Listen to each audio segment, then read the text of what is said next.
অন্যের কবর খুঁড়তেন, আজ তাকে বিদায় দিল হাজারো মানুষ। করোনা মহামারীর সময় থেকে কারো মৃত্যুর খবর পেলেই কবর খুঁড়তে ছুটে যেতেন তিনি। সে মানুষটি এবার সড়ক দুর্ঘটনায় প্রাণ হারিয়েছেন।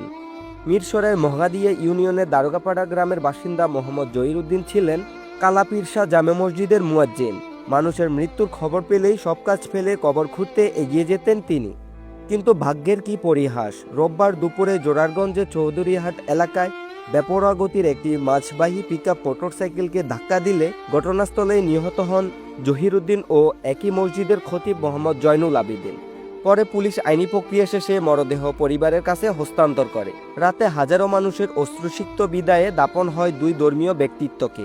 জীবনে যিনি অসংখ্য মানুষের শেষ বিদায়ে ব্যবস্থা করেছিলেন, শেষ পর্যন্ত তাকেও বিদায় জানাতে ভিড় করেন অসংখ্য মানুষ।